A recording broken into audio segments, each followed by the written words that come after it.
Hey everyone, it's Michael and Matt and Ruben from Bullion Now, bullionnow.com.au, bringing you another disease-ridden Friday. Well, I'm on the up and up from last week, but so you're still I'm getting there. I'm at the bottom of the curve, but I'm on the uptick of the bottom of the It's curve. all up from here. Oh, this will be good. Hopefully by the end of the stream we'll all be fighting fit. Yeah, Should be good.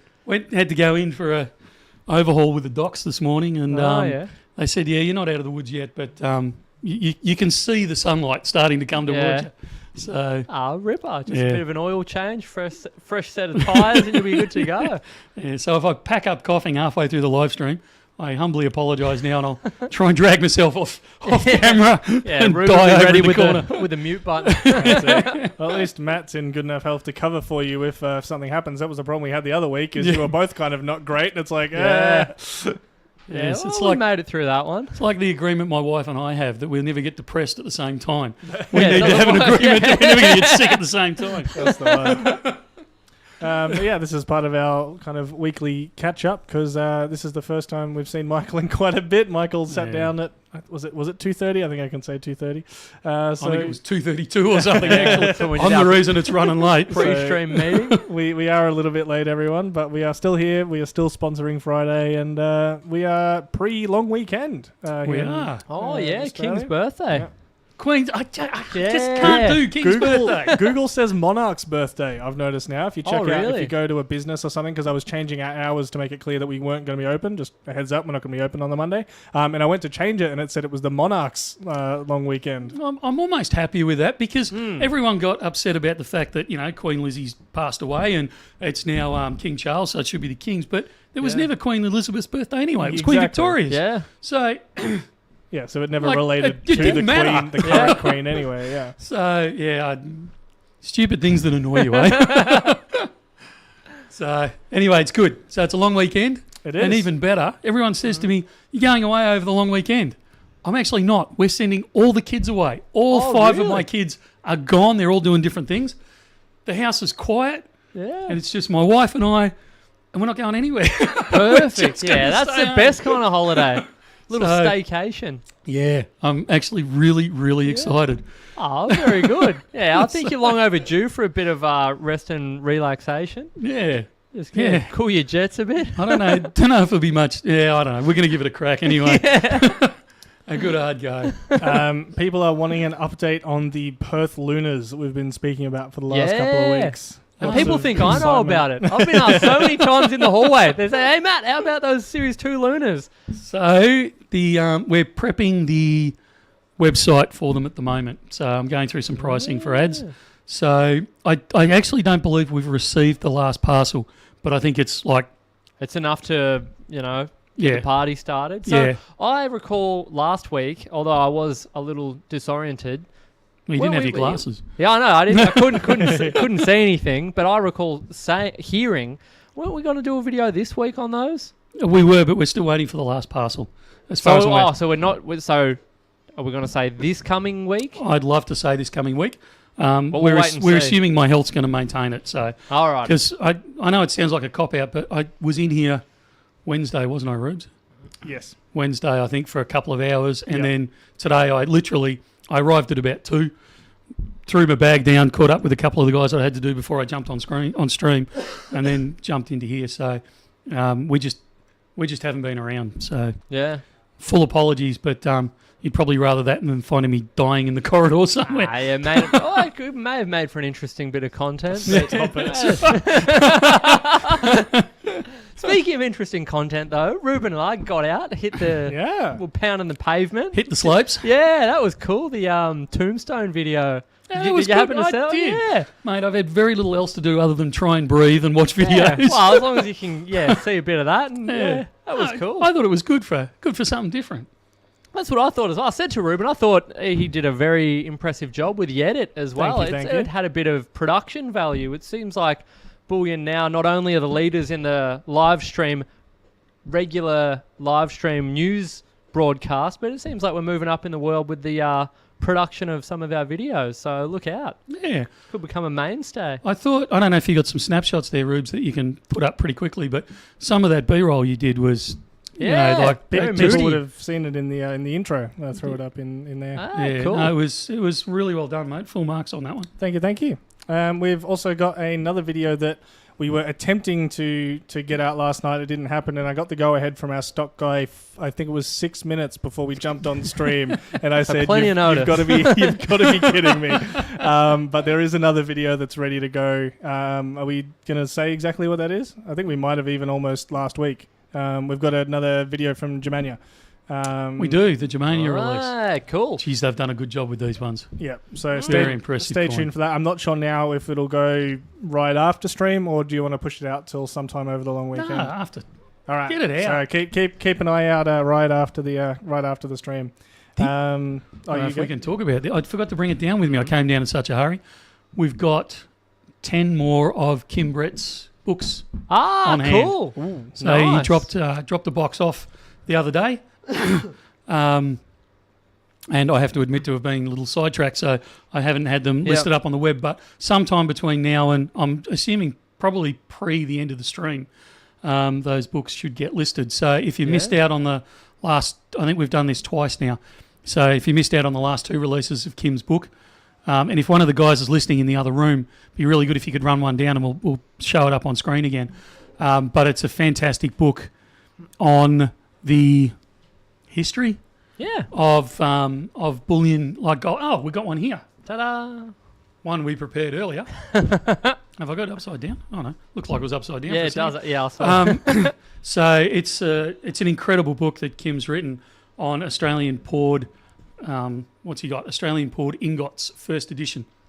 So it goes through some of the brands you'll know. ABC. There's Perth Mint in there, but there's brands in there that you will never have heard of from the 70s, 80s, 90s that they might have been around for a short while, or they might have been around for quite a long time, but were bought out by another company or closed down or whatever. So it's a fantastic book. It's incredibly well detailed, incredibly well researched, and the photos in there are just, I'm just randomly flicking pages here, but they're just incredible. So if it's your burn at all, you won't regret buying it. I've actually got a couple of copies now because I keep giving them away. It's going to cause you problems though, because you'll learn about this stuff and then you'll see something, what will become a familiar brand, and you'll have an absolute meltdown because you'll have to have it because now you know what it is. So knowledge is power, but it can also be a two-edged sword. Exactly, a little risky. So proceed with caution. Have you spoken about the plan moving forward? Because 10 is going to go exceedingly quickly. Are we talking second edition? Are we able to get? Are we doing another lot? Like, what's the go? Because I think there'll be a few people that'll still be wanting one that aren't going to be able to get one, and because this is an education tool, I think it's important. It's not a collectible coin that it's like, oh, sorry, there's only so many out there. It's like, hey, this is really good to get into the hands of lots of people so that we can educate people. We're actually, I was meant to meet with Kim while I was off Crook, so we haven't done it yet, but we are talking about I'm not going to call it a second edition because it's not, but a second printing will look like. Whether we give him a hand with it, whether he does it, just how it's going to go about. But well, I know he's already received some notes on things that he could add for further things, and so it's like, does he throw those in? Does it become 1.5? Does it Yeah, no, I don't think he wants to do another a second edition yet because I don't think he's got enough differences to warrant that. But we're certainly talking about doing a second run of printing and how we can make that happen. But we do have 10 now. It's a brilliant book. It's a great book to have on the coffee table. It's a really easy, non-threatening way to encourage other people in understanding your habit of buying and stacking, and it's a safe way of doing it because you're not bringing out your 5 kilo gold bar and saying, look what I've got, and making yourself a target. You can start saying, well, look, aren't these fantastic? Look at the history, look at the pictures, look at the the sort of conversations you can have just around this book. So it's great for self-education. It is brilliant. As Matt says, you've got to watch it because it's a two-edged sword, because you will start finding yourself chasing these rarer bars. Even the guys in the shop, you see them go, oh, wow, look what came in. Whereas 6 months ago, it would have been, oh, chuck that one to the side. Michael will be interested in it. No one else likes this old crap. Whereas now everyone's excited by it, and they're just a really fantastic way to share things. So I encourage you to grab them. They're not cheap. They're about, anyone remember, about $90? Yeah, something Give like or that. take, something Yeah. like that. So it's not cheap, but everyone that I talk to about it says, oh, they're only $90, so maybe it's just me out of date. I think it's the world of hardcover. They can kind of quite Yeah. go to the roof, some of those prices when you Yeah. start talking hardcover. And when you books. quantify the amount of time that Kim Mm. must have invested into producing the book. Oh, years worth of Yeah, research. Exactly. Here. You're working out to about 1 cent an hour kind of thing for his effort. So Yeah. I think it's a great book. Interesting talking to some of the guys in and around the Perth Mint, because there's a whole stack of Perth Mint information in here that the Perth Mint guys don't know about. He's researched and found in other areas. So it was interesting with them going, how do you know that? And I go, it's Did we in Kim make Brett's that? book. And I go, can you show us? And I'm like, look at this. Oh, wow. Did you know that? I never knew that. So, yeah, it's it's there's some perfect. great detail in there. So, yeah, if that sort of thing even vaguely interests you, you're not going to regret grabbing that book. So we've got approximately 10 on hand. After that, we might be able to get more. I doubt it. But, well, no, I don't doubt it. I don't know what it's going to look like. And we are seeing them go into the secondary market at higher rates and things like that. So grab them while you can. Question from Mortified Stacker. Any fractional gold coming in anytime soon? Have we got any fractional gold lined up? Well, we've got fractional gold in now. We always have fractional gold because we've got the Perth Mint stuff. So it depends I'm what guessing you're of, asking of an for. international flavour. So I've had a few people asking about Britannias, Philharmonics, that kind of ilk. And I guess there's probably some new exciting stuff we could look at. So that was this space as fractional well. gold or fractional silver? This is fractional gold. Fractional gold. There is some fractional gold on its way, but I've got a feeling it's a fair way out. I want to say they're Britannias, but I'm not going to swear to it because I think we were looking at some Canadian stuff. Whee, So nice. it might actually be Canadian, but it's one or t'other. There's some platinum pamps coming in soon. The maples, we looked at bringing in maples. They were too expensive. On a wholesale price, I was quite shocked at what they were trying to charge us for them. But we were getting some Valcambis and some platinum. I think they were platinum Brits again. There's some platinum Britannias, and there was some fractional, like 5 gram platinum bars from Pamp as well. So there's a good mix coming in of other types of stuff over the next few weeks. Our Nice. discussions with Alex the other day weren't enough to convince there to be any palladium amongst that lot. Palladium's, believe it or not, other than, like, we can get palladium bars, but to get anything that's kind of interesting, there's not much out there. There's no one that really produces a palladium coin, not of any number, at a decent price. I mean, I can pay extortionate prices for it. So if anyone wants to, I was going to say get ripped off, but that's a bit hard. If someone wants to pay a larger sum, And be aware of, Yeah. the entire arrangement. like you can contact us and we can rip you off. There you go. Don't soundbite that one. We can certainly sort that sort of stuff out. But to actually bring in good quality stuff at a good price, it's not easy to do on the palladium. Peter Grace, me guide, has been chasing this one, I want to say, for over 6 months at this point. So I appreciate the dedication to this question. Any word on the Great Southern Land allocation? What is the stone, gold, silver? I was going to say I could tell you what the stone is, but I can't. Not allowed to. That's just mean. This is what happens when you talk before you think. Yeah. Yes, they're coming. We don't have the allocation yet. I got a feeling that we're going to get the allocation next. I want to say it's the next month's allocation is when we'll get it. But it's certainly within a month or so. The other numismatic release that a couple of people have been talking about, because people have seen the design now, is the honeybee is now out there in the wild. Yeah, that's We've cool. put our order in. Yeah. So really excited to see those come through and see them in person, because Actually, they should be released on Tuesday, shouldn't? No, they'll probably get released Monday. And I'll bet we're not ready it's for a it because Monday's public holiday. not in WA. It's not. yeah. Oh, jeez. Yeah, from last time I checked with Little Coin Shop, they hadn't had their order dispatched yet. Yeah, but we would have had the allocation. And The allocation is in, yeah. And Bailey's away on Monday, so I'm not sure we're going to get our. I'll have to look into that. No.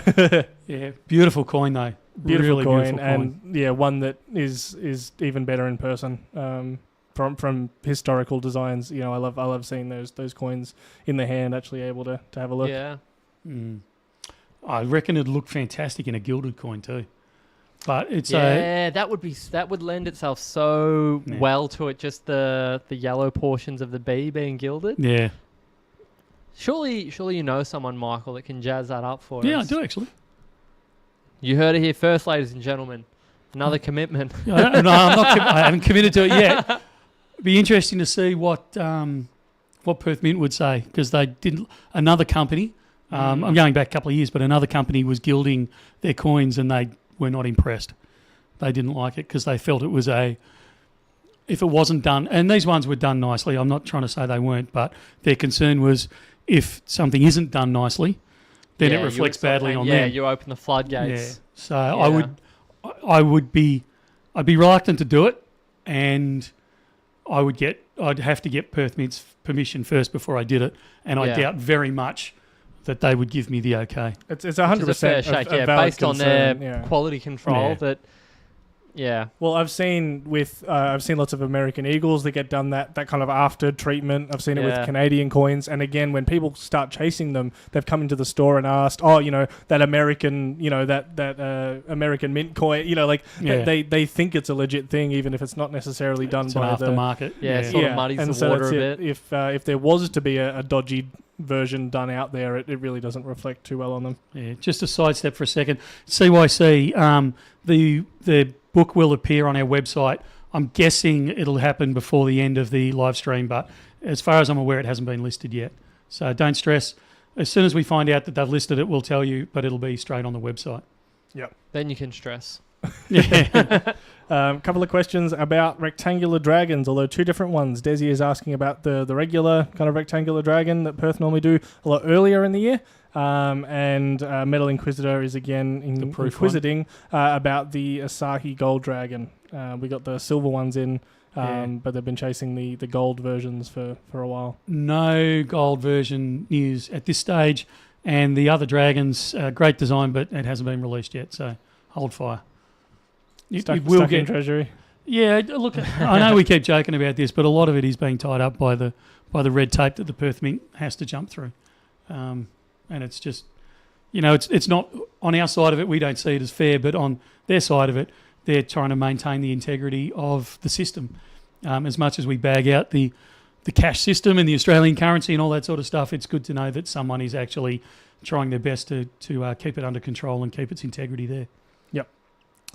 Wanted to take a look at some BM bags that have gone for a little bit of a trip around. Yeah. We've got a few kind of in the works.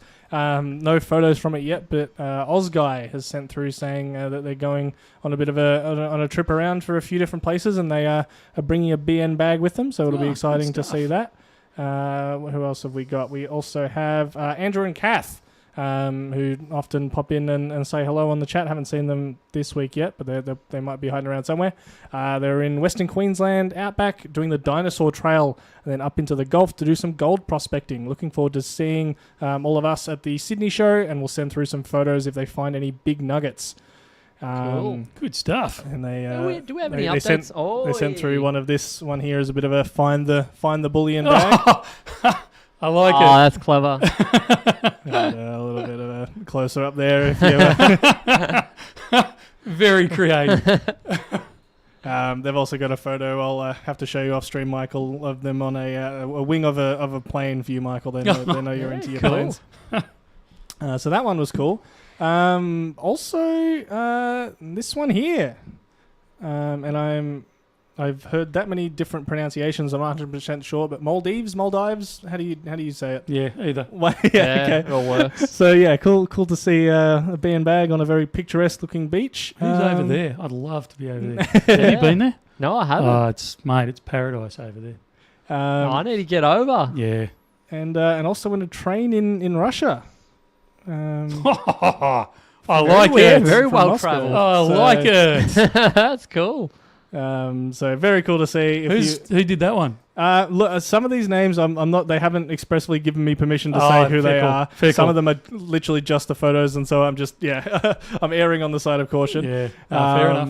But yeah, no, we really appreciate you sending them through. There's a couple of other people saying they might send something through. So if you were going to send them through to live@bullionnow.com.au, we love to see it. And we need to get them all together towards the end of the year, and we'll have a competition, and we'll award some Yeah. prizes on most creative. And Do you go more? I was going to say you can't really judge it on locate. Like that's a Yeah. cool, Oh, that's not a cool place. No, Furthest distance away, we Yeah. can. What would be Yeah, a bit the of a complete collage. opposite end of the globe to us? You should know this, Michael. yeah, I was just thinking I should know this, and I don't. No, I don't know. I'll have to look it up. Oh, gee, well, someone in the chat will work it out, and then if you can go there with a BN bag, there's a prize in it for you. Yeah, we should. I reckon we'll come up with a few different Categories. Yeah, I think that's a great idea. Do an awards evening. Wombat says every BN business card I get with my orders, I pin up on my local supermarket info board. I love it. That's cool. Oh, yeah, James, how it's already at a bit of an advantage in the UK. Yeah. So Yeah, Laurie Williams reckons Scotland's kind of, or the west of Spain, Jason says. And we got E-Waste Ben in the chat. Oh, Hello, g'day, hello. mate. hey, what's the Tiger Moth comment? I got to read No. that. Oh, yeah, shocker. How far into the stream are we? Yeah, absolutely. I love the Tiger Moth. You do everything at 85 knots. You take off, you climb, you cruise, you descend. Everything's done at 85 knots. All right, I'm gonna try and link the two things here. Who has done the best aviation related either bullion coin or just coin in general? Have you got?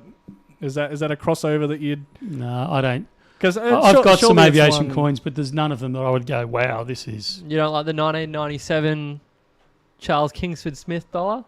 It's pretty cool. Oh, I think it's a cool dollar, but Yeah, I'm in the same boat. Nothing's really floored me that I thought, oh wow, that's some of the Royal Mint stuff that they've done for the Air Force theme have been pretty cool. Like where the spotlight is on the one I saw the other day was a Spitfire. usually They is. look pretty cool, yeah. But I don't know anything about them, so I just think, oh yeah, that's a nice plain coin. I did like the England Australia coin or whatever that Perth Mint did with the propeller in the middle Yep. that spun. So that was a pretty Yeah, cool one as that was well. a cool coin. But again, it was a cool coin. Not plain, Yeah. plain specific enough for you. Yeah, Yeah. So, yeah, there's nothing that jumps out. yeah. Over any of the aeroplane coins that I've got, I'd still prefer some of the good-looking kookaburras or something like that. Yeah, bit more iconic. Yeah. Well, speaking of iconic, what's the go with Sydney? Do we have any updates? Do we have any information we can share? With what? The Sydney event. Oh, the Sydney event. The Gold Conference. I don't think we do. Oh, okay. Very good. No, We'll keep checking in each week.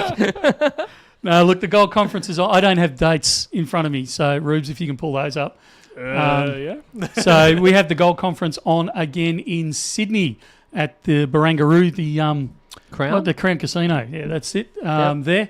The So we will 26th be to in the attendance. 28th of August. 26th to the 28th, along with a lot of other people. Probably the whole conference is great. Don't get me wrong. I'm not trying to bag out anything here.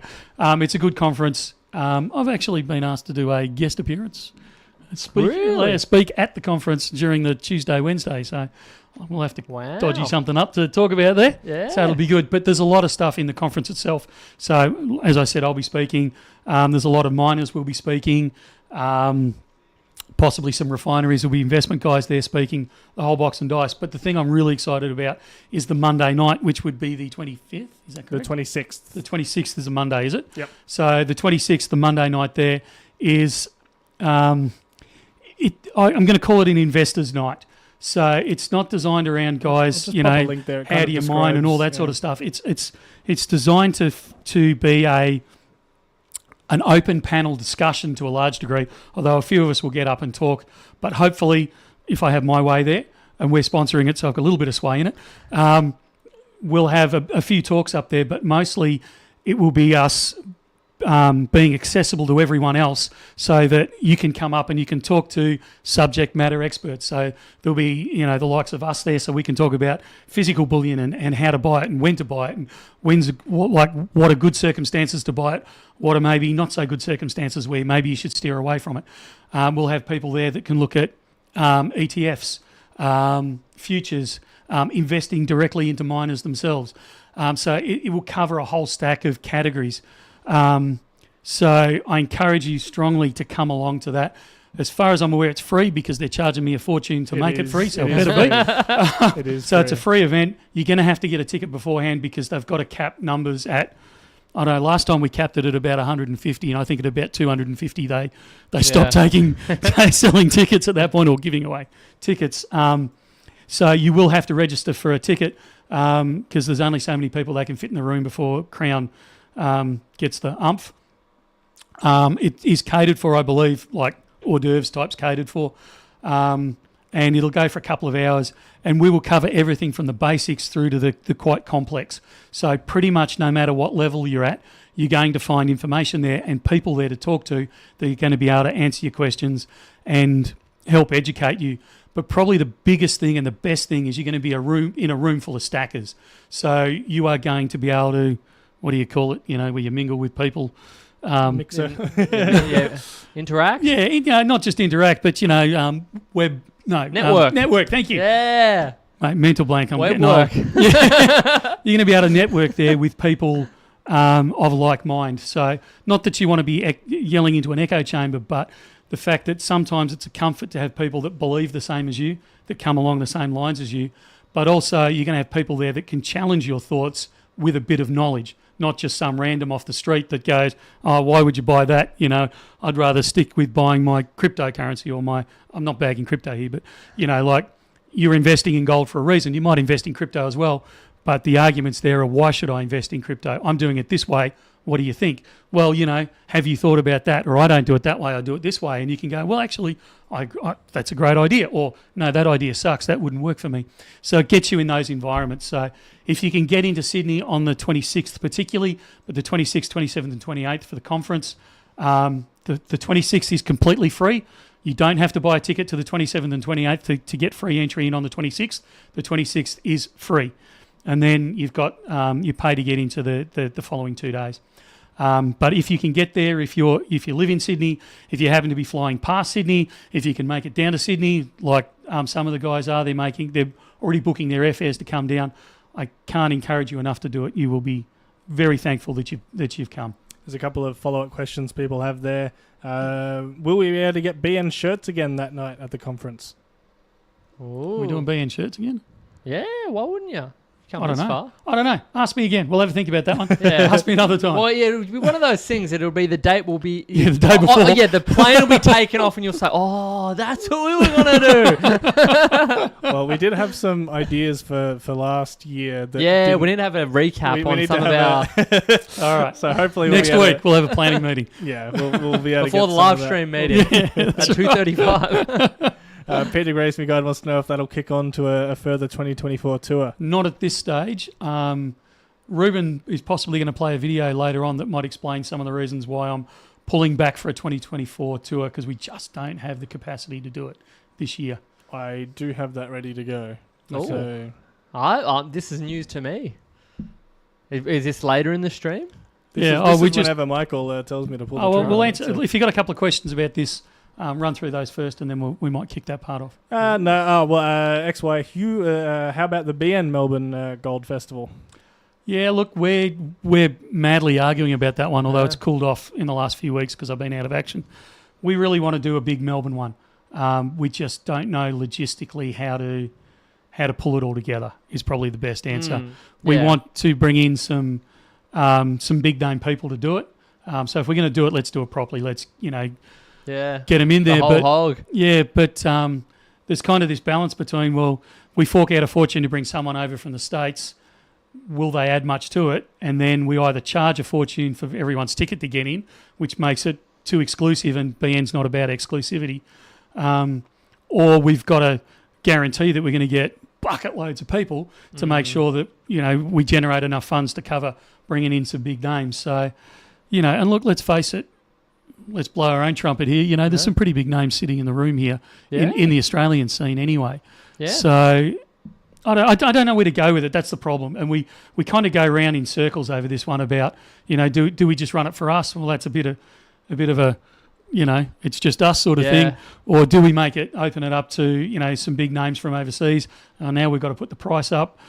We try and make things as open and as accessible to everyone as we possibly can. That's just the BN way. And so I'm really reluctant to, have to charge $300 or $400 for a ticket to get into to a one day's conference sort of thing. So it's a hard one, this one.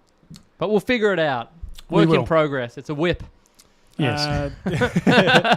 The other question kind of related to the T-shirts is if we'll do bars again. We did the T-shirts and the bars last year.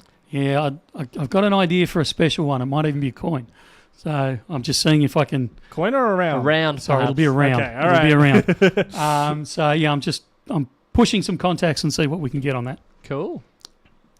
Do you want to talk about the main title thing in the stream, and that is about Bluey?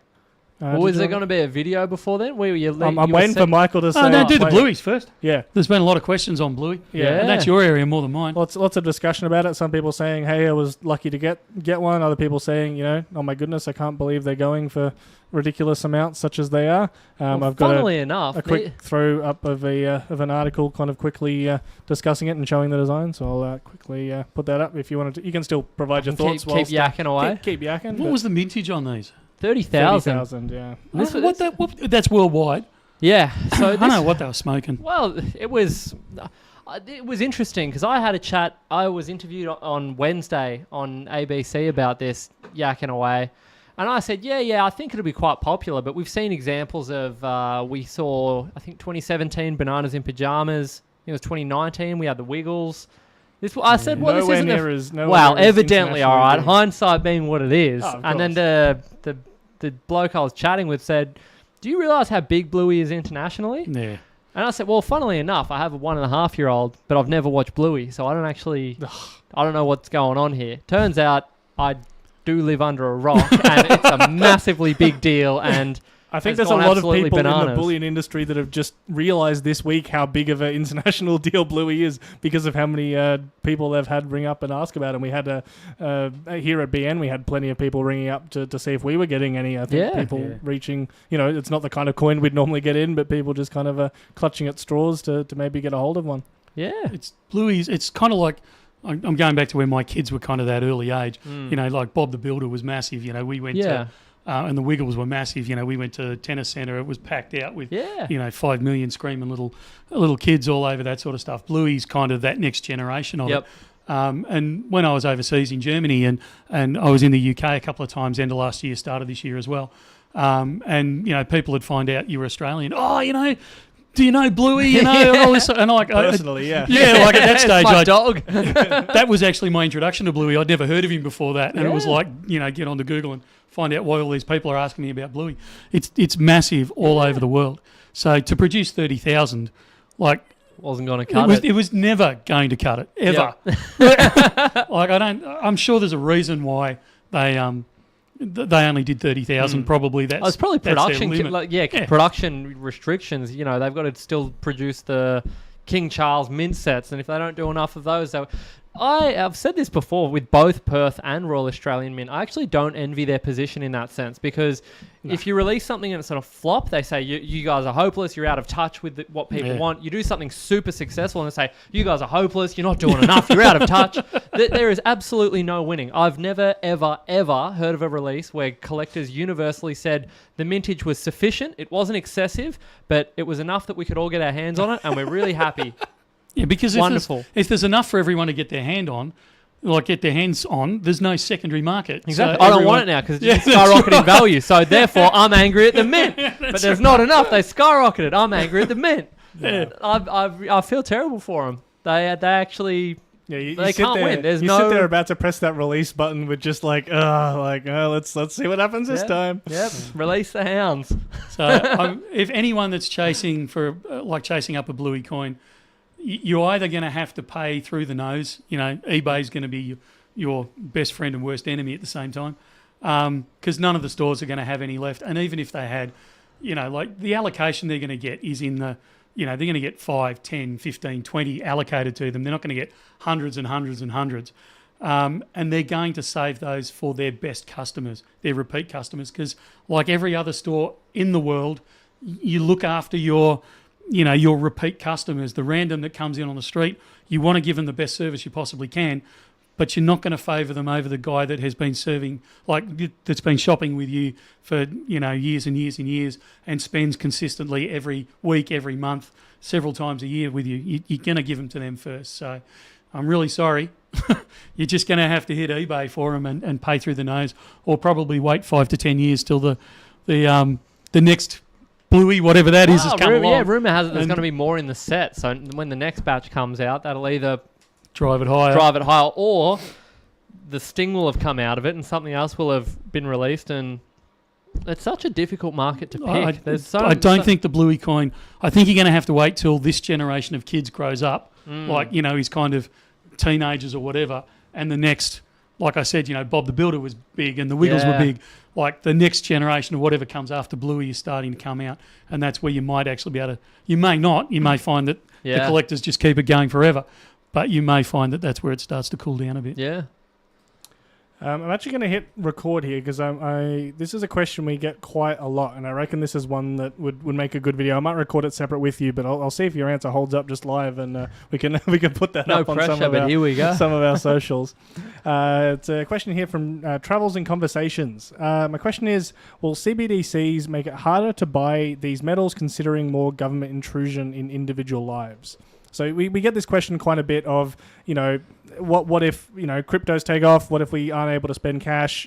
Basically what's the future going to be like of precious metals? And I think kind of the answer we tend to go to is we don't know exactly what the future is going to look like in that. We don't 100% know. But yeah, what would you say to someone asking us that question? You want to lead off or you want me to? No, you definitely lead off. Yeah. Okay. Look, I don't think it's going to make any difference whether it's a CBDC, or anything else. There is so much government control in bullion now. It's not funny. The reporting regulations that we have, the supervision that we have, all those types of things. I don't think it's going to make any difference at all. Will it make it more traceable? Potentially, yes. But even if we had none of those, you're going to find that things are going to be more traceable in a year's time, in 5 years' time, in 10 years' time. I mean, Parliament. I'm going slightly off topic, but you'll see the link in a second. Parliament in the last week, one of the politicians came out. So the immigration minister in Australia is in all sorts of hot water because of them releasing illegal immigrants into the community that have been committing crimes. And he came out in Parliament and said quite openly, we are tracking these people with drones. I can guarantee you that at the moment they are tracking criminals with drones. But your definition of a criminal and my definition of a criminal are completely different things, and they are completely different to the government's definition of a criminal. And I can guarantee you, if they're publicly stating now that they're tracking people with drones, they are absolutely tracking people with drones. So the level of government oversight is only going to increase over time, whether we go down this line or whether we go down another line. So the short answer is absolutely. It's going to be more government oversight. It's going to be there one way or the other. Anything to follow up after hearing what Michael said, or you reckon he covered it in one? I think he covered. Well, you would hope that the owner of the business could cover it. So I think pretty well sums it up. Look, I'm actually a big fan. I know that this is going to upset some people because, don't get me wrong, I don't like government oversight. I don't like the amount that the government is intruding in our lives on a day-to-day basis. It does my head in. Having said that, the example we did, and it must be going on 12 months ago because I was up in the snow when I did the video, they released the first Australian version of this where they actually sold some livestock using Rubes, I'm getting tired, CBDC, CDBC, whichever way around it goes. They used that, and the information that they could put in there was incredibly useful for the farmer. You had, breeding values in there. You had the genetic history of it and all this sort of stuff, the weights, the farm where it came from, the whole history. This is really important stuff that's needed, and you can tie that transaction to those cows. So, and it's there forever. So you can check the hereditary of the cow. You can check its ownership. You can check where it's been, all this sort of stuff. There's no way that it can get stolen, and there's so many good things that come out of it. If we can drag that across to bullion, there wouldn't be a week goes by where I'm not contacted by the police for help in finding stolen bullion. Have you seen this? This person said they bought it from you. Can you check its veracity? Can you give us a description of it, serial numbers, all that sort of stuff? Every week I get emails or phone calls, or they drop in person from police looking for stolen property. If we could have these things attached to, these kind of cryptocurrency or the technology behind cryptocurrency, if we could have that attached to gold, it's not all bad. There's some really good things that can come out of this as well. So don't just focus on the fact that it increases government oversight. There are other benefits here that need to be weighed in with that as well. There was a comment from Johnny. Did you see the push from the Nationals this week to enforce big penalties for stores not accepting cash? Yeah, I fully support it. Yeah. As much as it causes, I've got to be honest, cash, and I've said this before on live stream, cash causes us a lot of grief, and it costs us a lot of money to process cash. By the time the guys count it all and make sure there's no mistakes made and we process it properly and we either bank it or however we deal with it at the time, it costs us quite a bit. It would be far cheaper if we just went to electronic transfers overall. But cheaper is not always, or more convenient is not always better. I'm still a big fan of the fact, and I think it's terrible in this country that stores don't accept cash. Yeah, it does still make me smile though every time I go around and see a sign that is is one of those cash is king, please pay with cash. I'd say the opposite of one of those stores that says we don't take it. It's a little bit of a hey, keep this alive. I do smile seeing those occasionally, but definitely not as often as I do the hey, we don't accept it. I find it incredibly ironic that the Perth Mint and the Royal Australian Mint do not accept cash. And they make and they make our cash. Yeah, it's quite literally what you're buying from them. Yeah. Yes, I don't know. It's an odd one, that one. Another question we get all the time. This one was an email question. I'm not sure if we're going to be able to answer it exactly because we do not offer financial advice. But someone said if this week, if you had $5,000 to spend on precious metals, how would you guys be spending it? I'll definitely throw up one of that, I think. I don't know. Personally, so this is not financial advice. Well, what do you think? I would. Buy a stack of Bluey coins. Yeah, I'd buy 2 sets of Bluey coins. Using just round percentages, approximately, personally, I would say about 70% silver, 20% gold, 10% platinum. And that's because my view is for a midterm view of silver. My expectation would be, personally, not financial advising, would be that there is perhaps a little more growth to be had in silver in the midterm, in my opinion, than gold, which I have traditionally viewed as a store of wealth rather than something that to potentially grow my wealth. And then platinum, because it's something that's never, ever been of interest to me until co-hosting a live regular bullion program with Australia's biggest advocate for platinum, which would, that'd make up that 10% component. What about you, Michael? I'm afraid I'd go straight into gold. I'm not 100% whole hog. Yeah, this is we're in a space at the moment where I'm very, very nervous of what the world's going to do over the next 6 to 12 months. So that's your timeline, though. I guess the question I could end up changing your answer based on what timeline are we looking at? But go on. This is the problem, and you've also got to remember I'm coming from a background of I own a bullion business. I hold platinum, gold, rhodium. Platinum, gold, rhodium. What have I missed there? Gold, silver, platinum, palladium, and rhodium. I actually hold those physically in my own name in investment terms. So I'm coming from a background of I've already got a stack, so I'm playing around the edges with different things. So we need to clarify the question. Is this you've got nothing and you've got $5,000, or is this $5,000 in addition to whatever else is already cooking? Either way, my answer would be the same right now, Okay. because the next 6 to 12 months, the indications we're getting from particularly overseas, so the Europeans last night reduced their interest rates. Yep. The Canadians, I think it was, have also reduced their interest rates. The Yanks will probably reduce their interest rates within the next few weeks at their next meeting. We're starting to see signs overseas, and I would argue we've already seen the signs here, but we're just not recognising them, that we are entering a period of possible recession, but more likely stagflation. So when you're in a period of stagflation, You've got no growth in the economy pretty much at all. So we saw last month our growth was 0.1%. It was anemic. Like that's over for the last 12 months, our economy's grown by 1.1% and shrinking. So the Australian economy is in trouble. It has no heartbeat.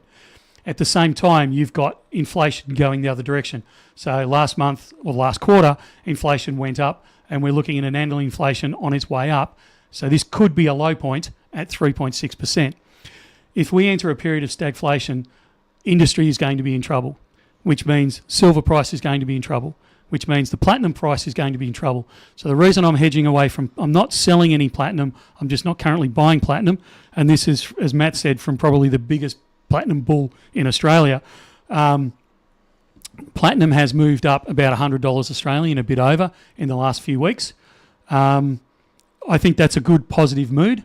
I'm just a little worried that if we do seriously enter this stagflation period, it's going to get hammered. So I want to see what happens for the next 6 to 12 months, what indications there are, and I think we will have a much better picture early on in the new year as to if we're going to enter a serious recession with stagflation or whether this is just a bit of a bump in the road and we're actually going to start coming stronger.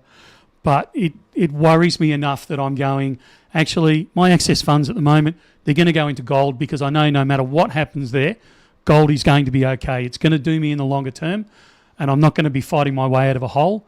Whereas if I put my money into silver or platinum, not that I think it's going to collapse and disappear overnight, but it may take a few more years for it to play out to a point where I'm happy again to actually start either trading out of those metals or trading back into them on around them again. So my answer in the shorter term would be gold.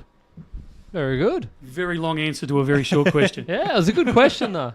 I was going to say, it was phrased as a very short question, so you did well with not much info. It was literally just, if I had $5,000 to spend, what is the best option? But, I mean, and look, to give you a completely different spin and to argue against what I just said, if we had some release of a coin, like a bullion coin, so you're paying just a little bit above bullion prices, not much, like when the Dragon was released, like late last year, or even the Dragon bar that was released earlier this year. If something like that was being released right now, or a better example would be the snake that's coming out in August, so August, September from the Perth Mint.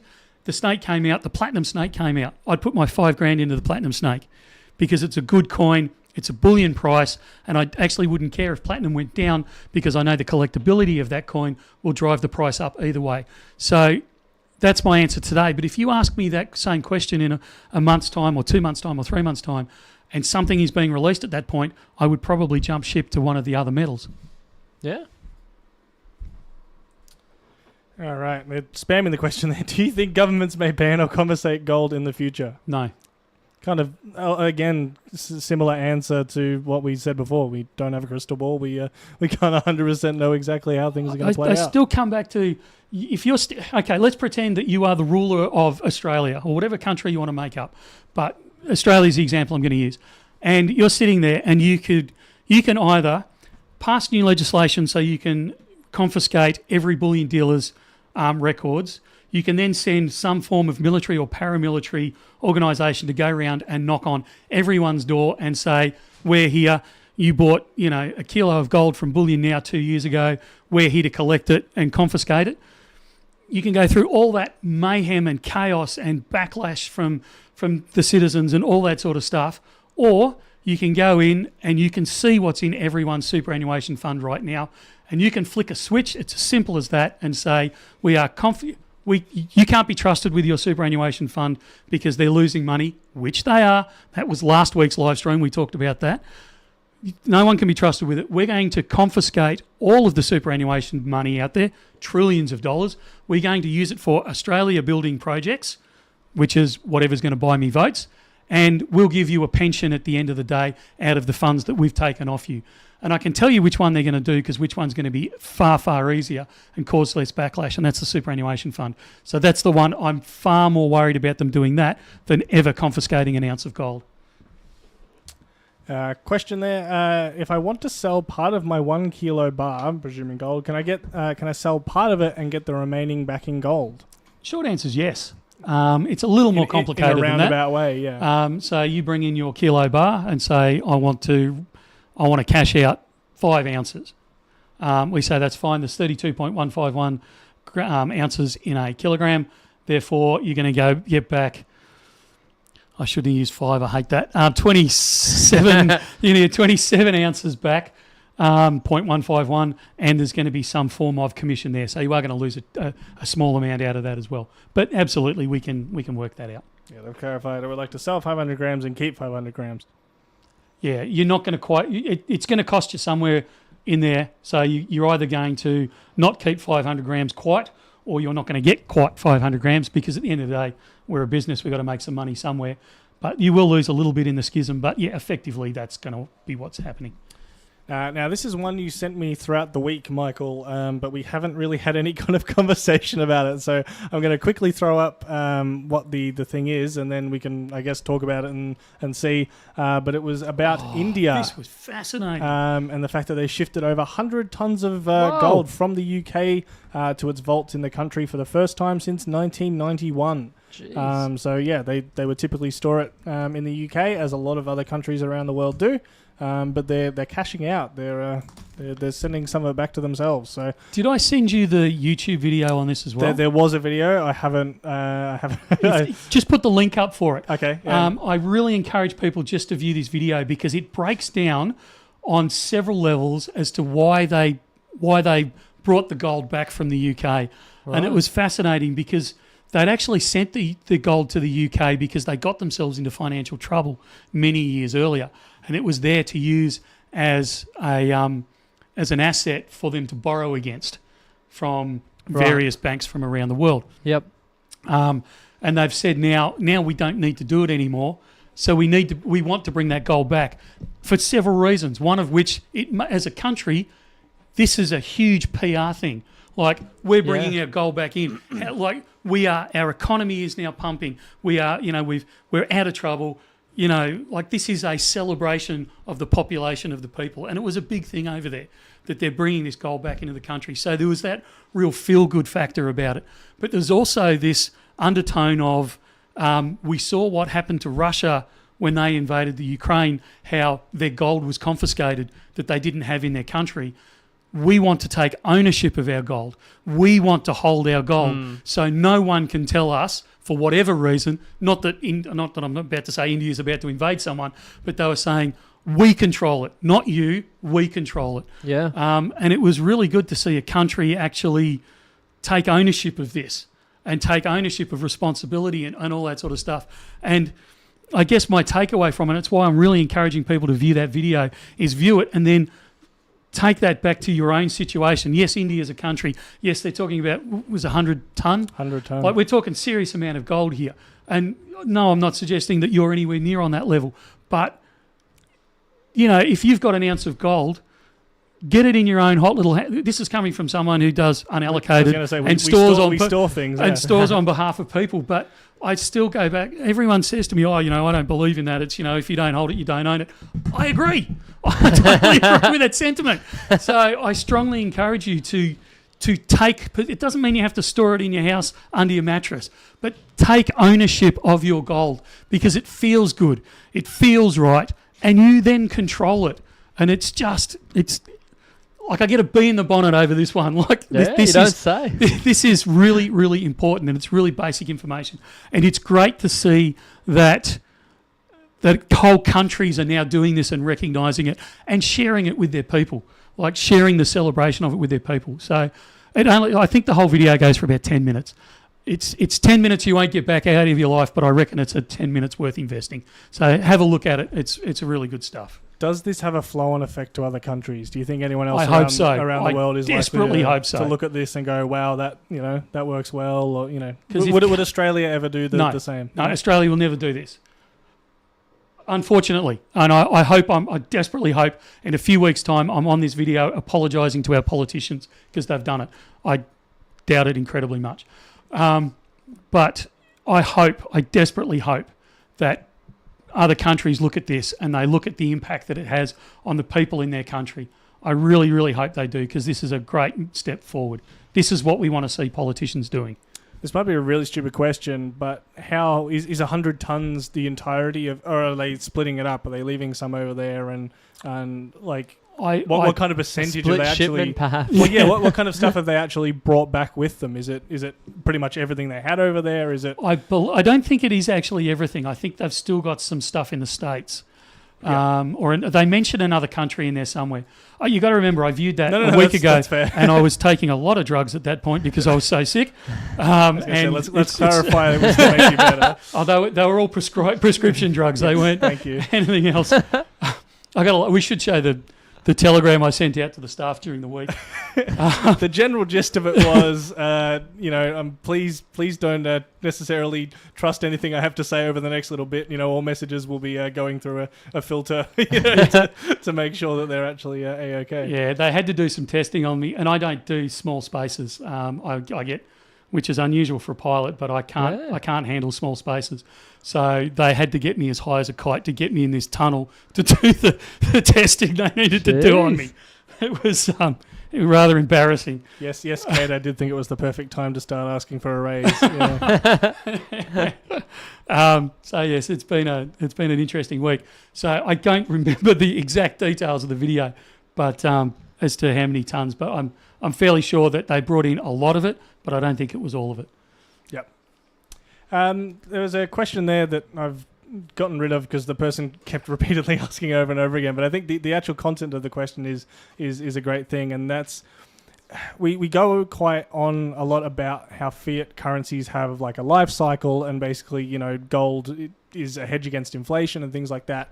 Is there a solution that countries around the world could actually employ to go back to it? The question was basically would going back to the gold standard actually solve some of these things? Are we too far gone in this current system for going back to the gold standard to actually solve the current situation we're in? That's a big question. Is it best to let the current fiat currency system collapse and start up again, and then start that properly? What would you do to actually solve the problem, I guess, is the question. This is a massive question. I realise, yeah. Depends on how far out you want to push this. Like you could just ultimately standalone stream. Yeah. Oh, absolutely, and more. Look, I don't think the answer is getting rid of fiat currency. Well, we've said plenty of times it exists. It serves a purpose of I owe you X amount of money. There you go. Yeah. I think the bigger problem is not the fiat currency. I think it's the people behind the fiat currency. And that's what you need to control. And you're never going to control that because it's human nature. It's greed. It's, we joke about, and I made the comment before, the politicians will do with it whatever will give them the most votes. Like we criticise them for it, but at the end of the day, would you be any different if you were in their position? Ultimate power corrupts ultimately. Yeah. Like that is human nature. The best thing in the world that we could ever have is a benevolent dictatorship, but there's very few of those that have ever actually worked in history because humans are involved. The problem is not the fiat currency. The problem is the people behind the fiat currency. And until you can change that, we're just going to keep going through the same cycles over and over again. Will the gold standard fix it? Well, it didn't fix it for the Romans because they just kept shaving the corner off. Which I feel like that feels inevitable because you do a gold standard, and for round figures' sake, let's say you peg $10,000 to an ounce of gold. Pretty soon, it'll get to a point where they say, "Oh, what if we just make it 11,000? What if we make it 10,500, and then we'll 0.95 of an ounce?" Yeah, exactly. The gold will go down, and the attributed value will increase, and they'll just say, "Well, it's just to make things easier," and then all of a sudden, I think it often gets promoted as being like a silver bullet. It'd fix all problems in an economy, but I think, it's a little more. Yeah, as you suggested, it's a bigger conversation than just we'll peg a currency to gold and bada bing, bada boom, we're on easy street. I think there's a bit more to be done. Yeah, there's Leo's comment there is put yourself on the gold standard by buying gold is the best option. Yeah. So it's the big picture is a little bit too far gone almost at this point. You can kind of take it into your own hands and sort out yourself. And it always happens. And this isn't a criticism. We have people say, we should get rid of the fiat currency. We should go back to a gold standard. We should, allow the fiat currency to collapse, all that sorts of things. Go back, before you wish that upon the population, go back in history and see the tragedy that occurs when a fiat currency collapses. Because, it's not the reason for World War II, but it is certainly a reason for World War II, is the collapse of the German currency. There's time and time again where we see the fall of empires because of the collapse of their currency and the devastation that actually occurs. And that's the devastation that you're wishing upon yourself and those around you by encouraging the collapse of the currency, of the fiat currency. So think very carefully before you actually want that to happen. It would be far better to change the people behind it than to change the currency itself. Yeah, definitely lots of things to go with it, lots of people's lives and futures at stake. And for all those asking for Brett on a live stream, you're going to have to convince him because I can't. I've tried many times. He's not interested in getting in front of the camera. Yeah, although it would be good to have. This is zero slide against you guys. I think it'd be great. Oh, and myself. I think it would be great to have a special guest from time to time. Let's get us and someone else. We kind of get Alex, Con, Andrew have kind of jumped in from time to time when one of us isn't here. DJ as well. But it'd be great to, I think, have us talk to someone else from time to time. Let's there is an open invite to all the staff that they can jump on in front of the camera anytime they like. And we have some, what do you call it? Shrinking flowers or lilies or something. There's an expression for it. Yeah, I know what you're going for. Shrinking violets or something. Or wallflowers. Yeah, or they're not interested in getting in front of the camera. So you're stuck with us too. yeah, you take what you can get. We do need to get someone on that's willing to give financial advice. I think that we could ask all the tax and super. And I want to see their insurance policy first because I don't want any blowback on that one. Yeah, that's fair. Am I playing the video, Michael? Yeah, play the video. I need to take a drink of water. The video. Yeah. All right, let me see if I can find that one. All right, I think this is the right one. Let's see what happens. Hi everyone, Michael from Bullion Now, bullionnow.com.au. So drum roll please, the announcement of a new store. We've obviously been talking about this on and off for a few weeks now, and it's generated quite a bit more interest than I actually expected, if I'm completely honest. Now, some good news, bad news in this. The interstate store, we're having to hold off the announcement just that little bit longer. We have to get signatures on contracts and things like that before we can actually officially announce. But we certainly expect to see an announcement on that before the end of July. So stand by on that. But the bonus in the meantime, we are opening a new store in Pakenham. So a lot of people will know we've had a dispatch facility away from Melbourne. We've actually got to move it there for a variety of boring reasons. And we're now moving. We've secured a place. We've signed on the dotted line. And we are opening a dispatch facility in Pakenham. And it has enough space, thankfully, for a store out the front. So that's incredible news. So that's going to service basically it can service anywhere. If you'd like to travel to Pakenham, you can come there, you can get free parking and do all your Bullion Now trading from there. But I guess it's kind of angled towards that eastern suburbs all the way through East Gippsland. You'll be able to come all the way in and not have to worry about the chaos of the CBD. You'll be able to do everything out of our Pakenham store. So we'll announce the address very, very soon. We've just got security going through the place, organising some things along those sort of lines. As soon as they've finished in there, we will announce the exact address and we'll probably have a grand opening, balloons, barbecue, all that sort of stuff. We'll have a bit of fun and we'll open the store there. So a little bit of good news, bad news. Like I said, the good news is we have the new store opening in Pakenham as a bonus, but the interstate store, you're going to have to wait just that little bit longer before we can announce it. Alrighty, hang on. Let me get us back. We're back. We're here. Are we off mute?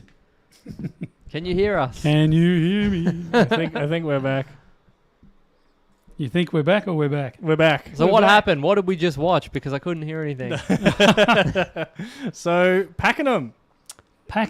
Ah. So the excuse me, the interstate store we've had to not pull back on. That's the wrong word, but we haven't signed contracts on the interstate stuff yet. So I'm just a little reluctant to give too much information until I can give concrete information on that one.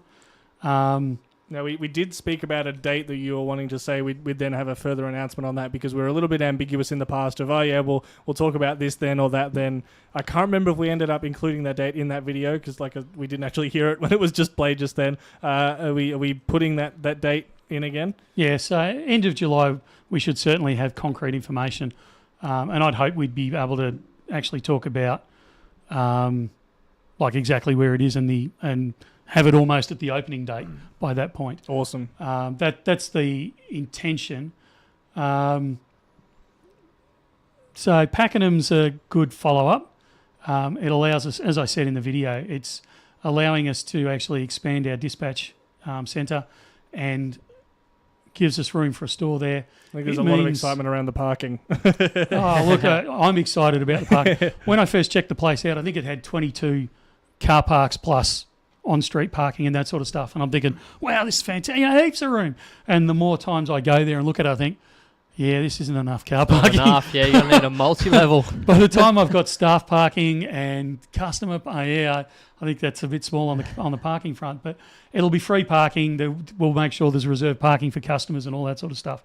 So we'll be able to service anyone that can get to Pakenham. And look, you're sitting in Darwin. I know Pakenham's not particularly convenient to you in the southeast of Melbourne there. But anyone that's kind of from the CBD eastwards all the way through to the border, it's certainly going to be far better than trying to fight your way into the CBD and, find parking and all those sorts of paying tolls. And, parking down here is $20 an hour on a good day, if I forget to book into my parking, it costs me $90 to $100 to park the car here for the day. So, it can be horrendous. Whereas you can meander on out to Pakenham. It's an easy drive straight down the south, the Monash we call it this week, don't we? Down the Monash or down the Eastern or any of those sorts of things. An easy trip in there. Park your car. There's a cafe like 100 metres down the road if you're lucky. If you're really into the fast food, there's a KFC on one side of the freeway and there's a McDonald's on the other side of the freeway. There's plenty of things to make it a day. You can go down to Fountain Gate Shopping Centre, which is the centre of Kath and Kim. It is, yeah. So you can relive your Kath and Kim times down our way as well. Yeah, they called it Fountain Lakes, didn't they? So I can't remember now. Something like that. We've got an update. I know this is an important store update, so we might head back to some questions and comments about that. But we have an important update about Brett appearing on stream. He's been asked in store, and I just asked Brett when he will finally appear on a live stream, and he said on the 1st or 2nd of the month of never. Perfect. I'm glad you cut the other swear words out of it as well. The usual expletives we get. We're not there's been a couple of questions about are we closing the CBD store. I'm not going to go on record to say we will never close the CBD shop, but it's pretty unlikely. In fact, there is potentially some exciting news next week around the CBD store. Hey, so hopefully I'm one after the other. This is why we haven't seen you at all, Michael. Well, this is part of the fun. So, it takes many months to be an overnight success, and we're starting to see some overnight wins come through that we've been fighting for many months. So, I'm really looking forward to being able to announce that one because that one's really exciting and it's shorter term as well. So, good stuff coming up. Yeah. I haven't checked this entirely with you, so please let me know if I'm speaking out of turn. But the other week on stream, we said about sending in resumes for a new shop, and obviously we can't specify location for the interstate. Any happenings there yet, so people won't be able to know if we're actually talking about a place near them or not. But for this one in Pakenham, are we still keeping that open for people to send through an email to resume at bullionnow.com.au? If you've got a resume you'd like to dust off because you'd like to come and join the Bullion Now team, absolutely send it through to resume. Rubes, help me here. I'll put it in. RESUME. I'll put it in chat. The brain is really misfiring today. Resume singular at bullionnow.com.au. We've actually had a number of resumes come through that I'm really excited about. Done a couple of interviews and I've got a few more to go. So I was going to say, the fact that we're mentioning this isn't an indicator of the fact that if you've sent one in, it's definitely not going to be you. So, no. But by the same token, it'd be cool for everyone that watches or, would potentially be interested to know about it. So, yeah, look, there are several positions I would like to see filled at Bullion Now. Because we are short-staffed in different areas, and I think the last 2 to 3 weeks, I'm always open about talking about the struggles that we face at Bullion Now, and we have a couple of guys here that are uni guys, and look, they're really good. Like, this is not a dig at anyone particular. It's just a reality of the circumstance. I took them on knowing that at exam time and major assignment time that they weren't going to be available to help around the place. So they booked it in with me. They did the right thing. Everyone was up front. They booked in to have some time off because they've just had their major exams and that sort of stuff. So we lost them for the last kind of 2 weeks. They've been a bit hit and miss. But of course, at the same time, one of the guys had booked in for some annual leave because he was having a family gathering in another state. So that coincided with it. So you kind of can't say no to that sort of stuff. So that person took off. I went sick. Spluttering. Yeah, I went sick. Matt went sick. Sylvia went sick. Alex went sick. We weren't running on skeleton staff. We barely had any bones left here as it was. Yeah. There was no skeleton about it. And for the last 2 to 3 weeks, which is probably my backhanded way of giving an apology if we've let anyone down over the last few weeks, because we just haven't had the staff. It's just all hit us at once. So we are absolutely looking for new staff to fill in some of these gaps. I'll be upfront. I always prefer full-time positions. We do have some part-timers. I'm not a huge fan of it. We have no casuals. I don't like holding casual staff because they're never available when you need them. So, I am favouring full-time staff over part-time, definitely, and I'd take a lot of convincing to take on a casual. But, if you've got a resume, you're into you've got to be into good customer service. You've got to be trustworthy. I can teach anything but trust. So, that's the key things I'm looking for, is a keenness for customer service. And I don't care what role you fill at Bullion Now. To me, you're filling a customer role service. So you've got to be good at that. You've got to be trustworthy. We can pretty much train anything else. Goat sticking up their hand for the role of Vault Goblin. That's not a role I remember seeing. You'll have to send me the job description as well, and I'll consider it. But no, very exciting. I think I will have to put up that video separately to playing now on the stream so that other people can have a bit of a heads up on the fact that it's coming. I did ask you about this. We don't have too much of a time frame yet on that. We're still waiting on a couple of things, so stay tuned for updates. But the location of the first place has now been announced, so hopefully that'll take some of the pressure off. And it's exciting. And we will be looking for people for interstate, but stand by. We'll give you plenty of warning of the various places in the state. Hey, all right. Don't start. I've been sitting here stressing about this one interstate thing, let alone you throwing multiples down. Oh, we're not just looking at one interstate place. Alrighty. Wow. If you saw my travel itinerary, you'd understand. Oh dear. I think we're going to wind it up a little bit sooner this week. Can I answer Philip? No, of course. Because I think that's a really good one, and I've meant to talk about this a few times. Yeah. On Buyback Silver, what is the difference between Buyback? Sorry, I'm trying to read around two cameras. I can read it if you want. What's the difference between Buyback Random Perth Mint Silver Coin 1 ounce and Buyback Silver Coin 1 ounce? Okay, so the Perth Mint ones being a couple of bucks more expensive. Yeah. So what we've started to do a little bit, don't run too hard with this. Our buybacks were always just thrown into a box and, you got lucky dip, if you like. If the guys were feeling really generous and it was a bit quiet, they'd bring the box out and they'd let you rummage through it and pull out what you wanted. But basically, the buybacks, particularly on the web, it was lucky dip. Now, we were very conscious of the fact that sometimes we were only sending out, mouldy old kangaroos and that sort of stuff. And we knew it was lucky dip, but everyone likes to get a bit of a winner every so often. So what we tried to do was go, well, okay, we will sort, not much, but we will sort a little bit out of the lucky dip and pull some things out so that you can be assured that you're not going to get, a kangaroo. So if you order Buyback Random Perth Mint Silver Coins, it's going to be pretty much anything the Perth Mint's produced except for their cheap and cheerful stuff. So the kangaroo coin is the main one. I'd be a bit disappointed if there was a kangaroo bar in there as well. But, I doubt that's going to be in there. Ruben's looking at me funny, so maybe I'm wrong. No, it's all right. I'm just bantering with Adam, who's giving me a hard time for not releasing things when it's him that I've been waiting for. Okay. I'll call him out. So you're going to get, old lunas in there. You're going to get older kookaburras in there. You're going to get older koalas in there. You might get a super pit in there. Help me here. Wombat. Those Myths type and of... legends. Yeah, No, not myths no, and that's a legends. royal mint, No. you goose. Yeah, why did you look to me? I'm clearly not thinking at all.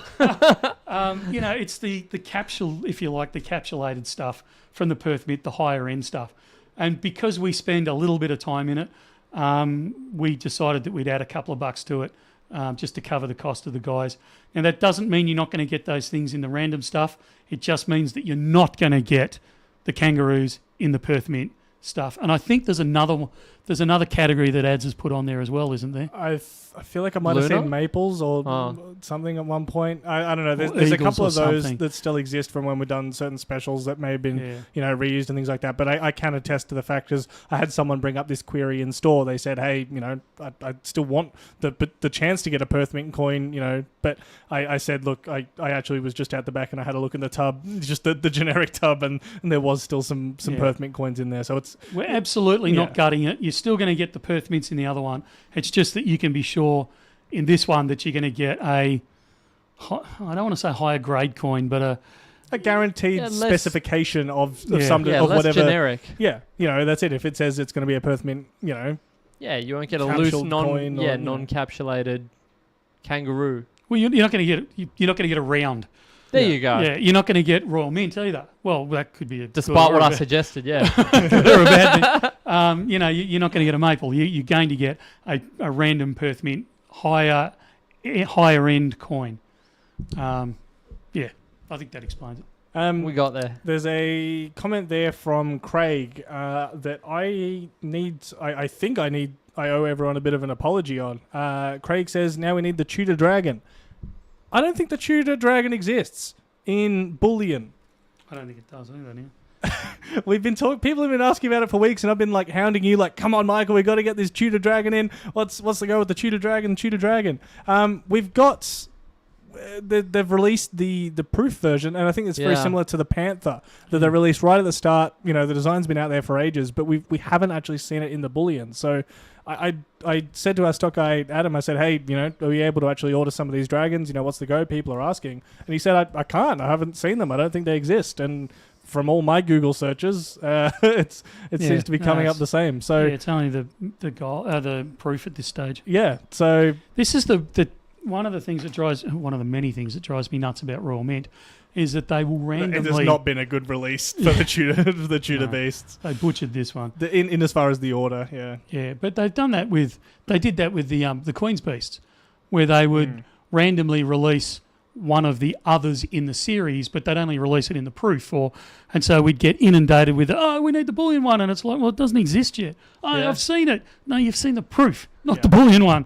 There's a huge difference there. So, yeah. We got Jamie Frost, a man from Japan. Yeah, send us photos. Isn't there a coin show over in Japan? Allegedly, that's what I'm guys, hearing. Off to Osaka Coin Fair tomorrow. Yeah, there you go. Truly, please send us photos, and we can have with a look Bullion Now bag in the background. Take your Bullion Now bag, send us some happy snaps, and we can have a look on next week's stream, because I would be very curious to see what the bourse floor is looking like over in Japan. That'd be super cool. Great question there. Have you finished with that one? Sorry. Yeah. Great question there from Drogue. And again, can you read it, mate? Because I'm reading around the cameras. Michael, did you see Perth Mint May sales dropped 30% month on month, and it dropped 68% May 2023? And there was, I think, also from Drogue before talking about the fact that their sales had dropped kind of in relation to spot price. And that wouldn't be a shock to me even slightly. May was a quiet month for us this year. Dropped right off because we saw the shenanigans with the spot price dropping and raising all over the place. So no one was game enough to buy. We're also seeing, you're comparing this year's May to last year's May. Last year's May, I could have painted Matt in silver paint and stuck him out the front and sold him. Could still get a crack. Stuff was going out. We couldn't get stuff in fast enough. Everything was on pre-sale. It was just pure insanity. There was no way that any other that this year was going to be anywhere near last year's, and if it was, I don't think any of us would still be here. We'd be so stressed out and wrung out because we were hitting our max levels, and so was everyone around the world at that point. So to see that it's dropped by 60-odd% doesn't even vaguely shock me.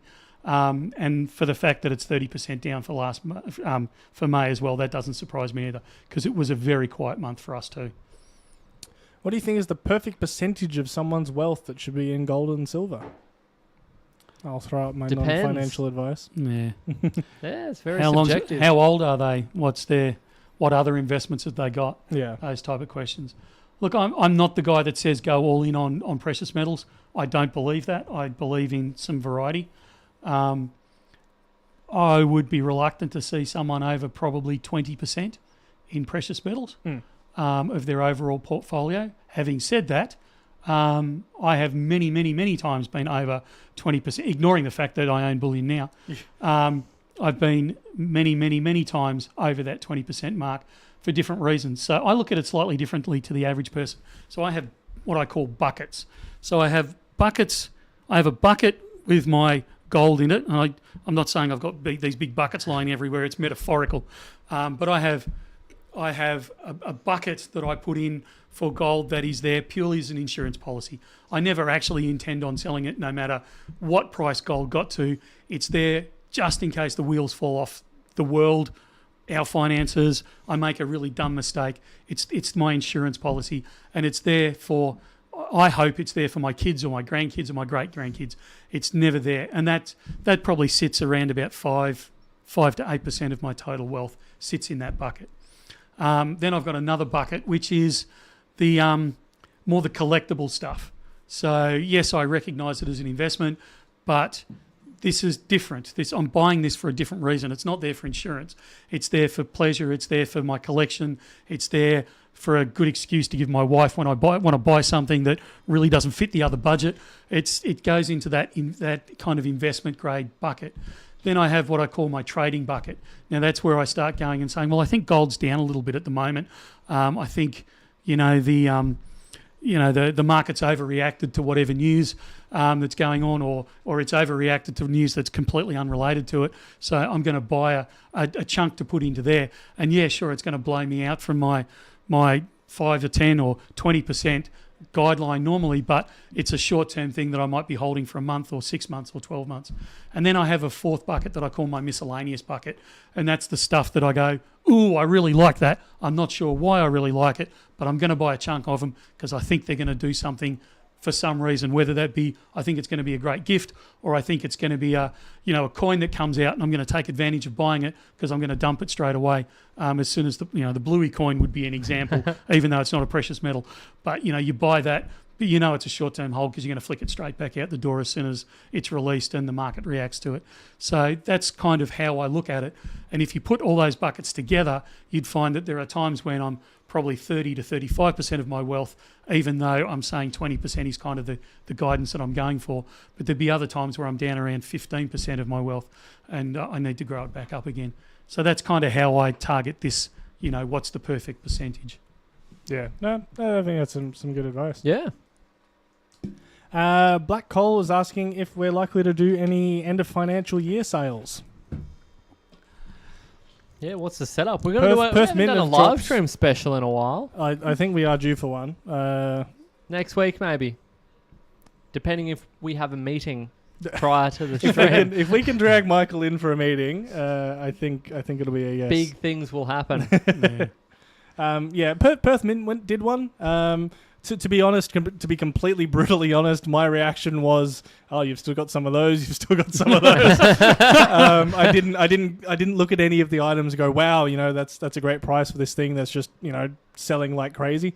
That was my reaction. I don't know if anyone else felt the same.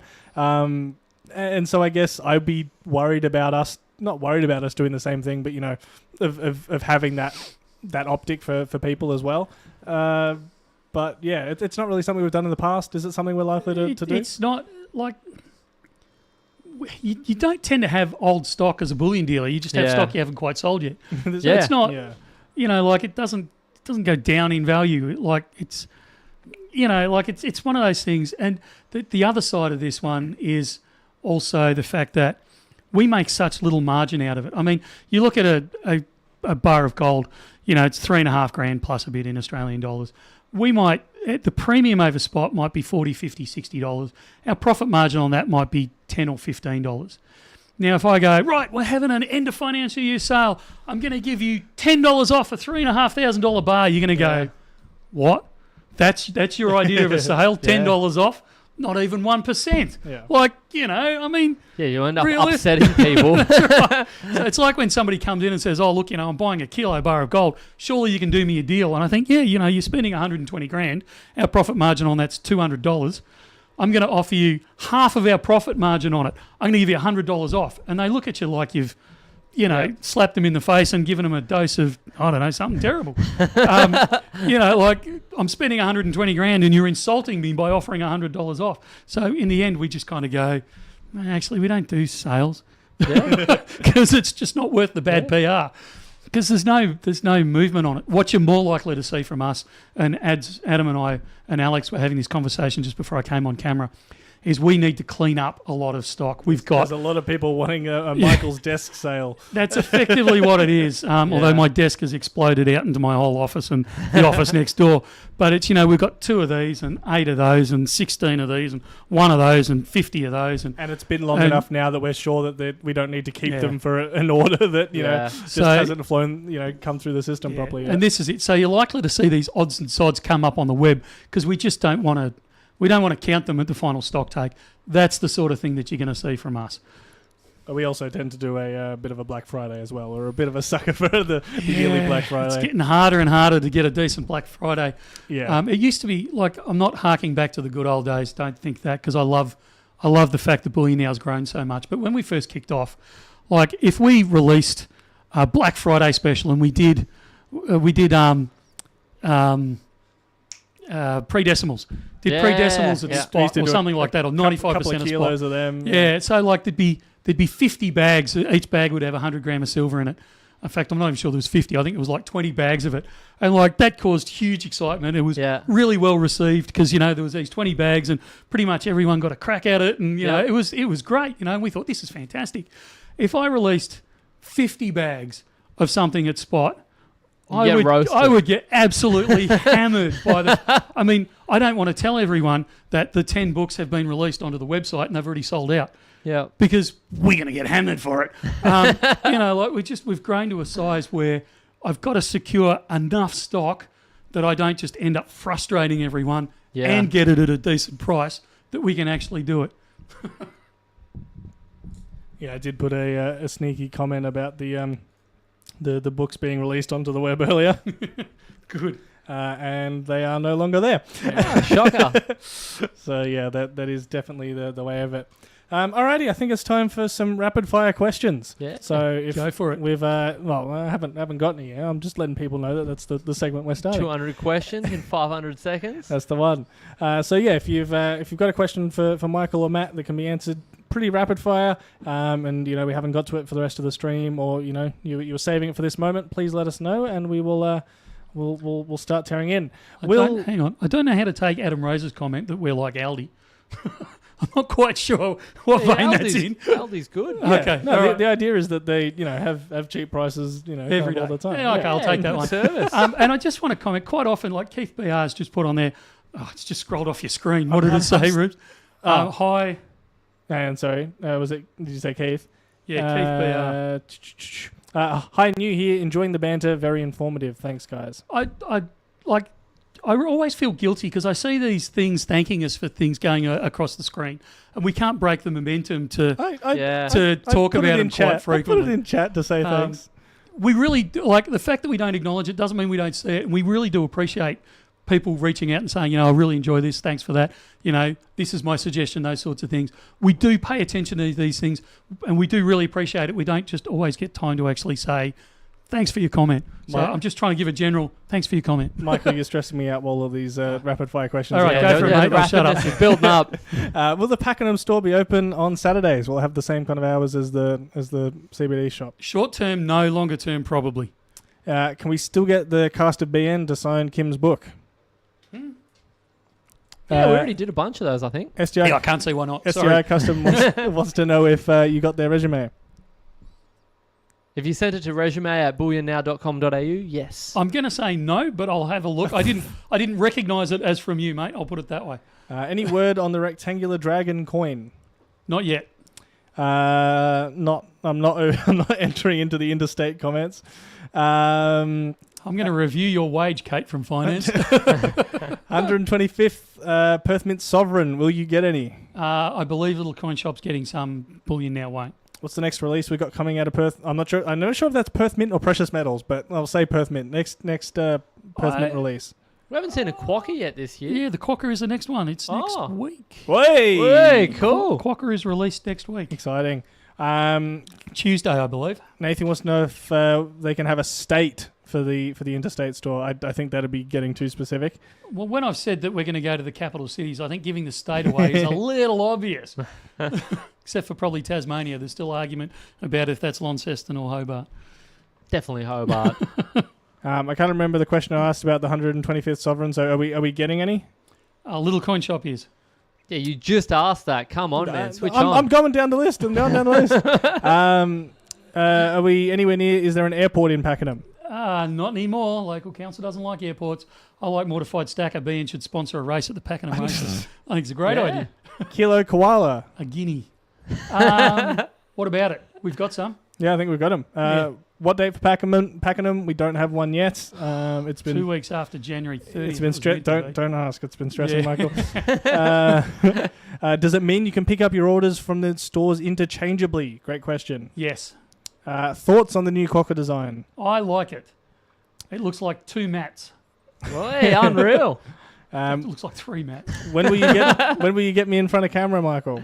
Who? Me. You? Yeah. When would you like to get in front of the camera? No. There are some old... removed them. What coins and bars are coming? What was the question? What coins and bars are coming? Coins or bars? Heaps. Yeah. Does the 1 ounce Perth Mint Gold minted bar have a clear plastic film you can take off without ruining the tamper-proof casing? Yes. Yeah. Any new releases coming out? Yes. Matt, you all happy with the new shop? Yes. And Michael, what was the logistics and legalities with opening a bullion store outside the CBD? I would imagine an absolute nightmare. I'll do a whole video on it if you like, but it'd go for hours. It's still going. Dedicated live stream. Oh, is Pakenham going to have a random item spot in the middle of the store like Aldi? That'd be cool. Yeah. I like your thinking. Got any Plat Luna mouse coins on your desk? No. But it's not impossible that they're not hiding somewhere. Yeah, you haven't shuffled some papers around. What's how much value is in the average typical buyback of late? That's an impossible question because they can be anywhere but from 1 silver coin through to literally boxes of silver coins and bars and things like that. What I would say has changed of late is we're seeing far more variety come in. It's not just somebody rolling in with 10 Perth Mint kilo silver bars. There'll be a kilo bar in there. There'll be 50 coins, and they won't be just kangaroos. They'll be everything. Like the stuff that I haven't seen for years come through the store in the last several weeks. It seems like everyone's just scraping out the bottom of their safes and bringing everything in. It's been pretty amazing. Wombat wants to know about wombats.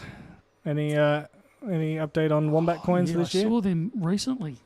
Date with those. They can't be far away because there's been a conversation about them very recently. Metal Inquisitor's got an interesting proposition for you, Michael. Can I send you some Lego Star Wars sets for Michael to hold for 10 years and see how much they appreciate by 2034? I think he'd want to know who owns them in 2034. Yeah, it's charge you for storage too. What's in storage in our account webpage? I think requesting a place for people to be able to see what they have in storage on their web account somehow. Yeah, we don't.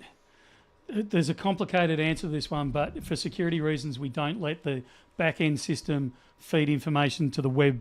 It only goes one way, and that's from the web to the back end system. So for security reasons, I don't think, if I'm understanding your question correctly, I don't think there's ever going to be a button where you can actually bring up everything that's in storage. But you can always email us and we can actually give you an account of what's in storage. Do we share insurance or vault access with the other bullion dealers in our No. building? Is that why there are so many companies all in the one building? No, we certainly don't share insurance.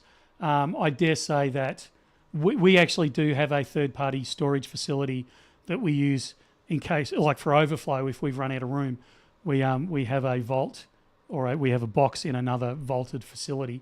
And I dare say there's probably other bullion dealers that do the same thing.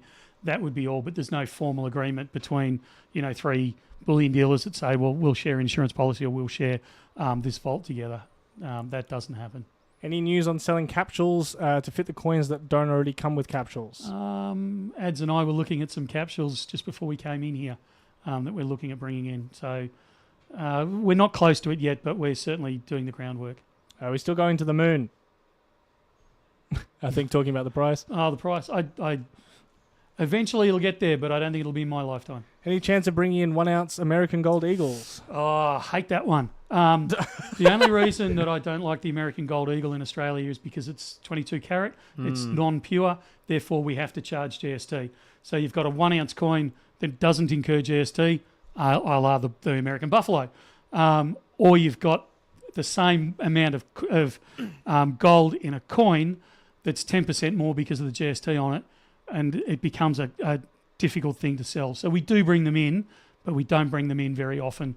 And usually it's when we have somebody say, look, I want to order, 10, 15, 20 gold eagles. Can you source them? We'll say, yes, we'll bring them in, and we'll usually bring in a few spares as well for anyone else at that time. Remembering rapid fire, will gold go back to Australian 3,000 before year end? I doubt it. Will BN offer long-term storage facilities? Well, we kind of do now.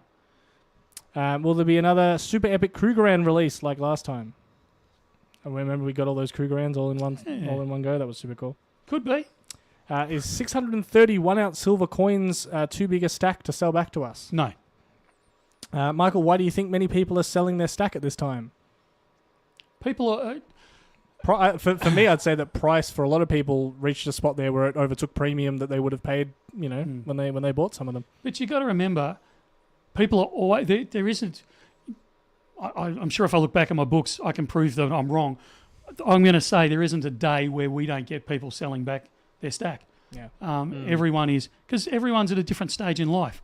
Whether it be, like Ruben said, the premium's covered, or I stored it because I was storing it up to save for the deposit on my house. I've now found the house I want. I'm selling it back, even though it's not the perfect time. So people are selling every single day. How would I get a 2018 koala at a fair price?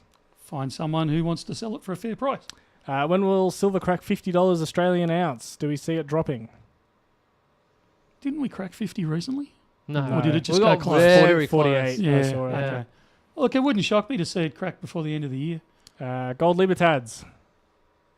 We likely Gold to get any? levers, they're not on the horizon at this stage, but I'll keep looking for them. How large would a stack have to be for us to refuse to buy it all? Never come across one yet. Would we ever sell raffle tickets for a 1 ounce gold coin? I don't like dealing with the It's a whole raffle board. I can can't of remember, worms. Yeah. lottery board or something. Can Can we go back to that other question about too big a stack? I don't think there'd ever be a too big a stack. We just might stagger payments because we'd have to feed it through different refineries and things like that over a couple of days. So you might find instead of walking out with a fistful of dollars, we might say, look, you're going to have to wait 72 hours or 3 or 4 days for payment to clear on, like for complete payment to clear on this. Can we commission a Bullion Now version of the American buffalo? Maybe a tough Aboriginal muscular kangaroo?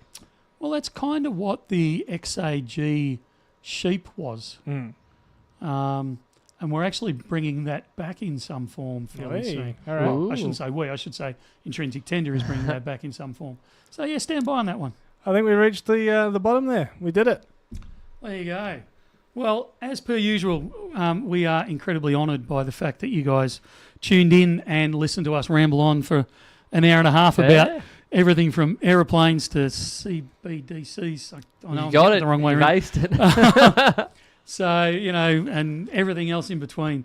So, we really do appreciate you settling in for an hour and a half with us, whether you did it live or whether you've done it afterwards. It's been a lot of fun. It's always a lot of fun doing these sorts of things. If you're in one of those states that's having a long weekend, please take care. relax, chill out, spend a bit of time with family and friends, and have a great time. Enjoy it while you can. We will be back next week, I believe. You're coming back next week? Yeah, We will absolutely. not be open on Monday.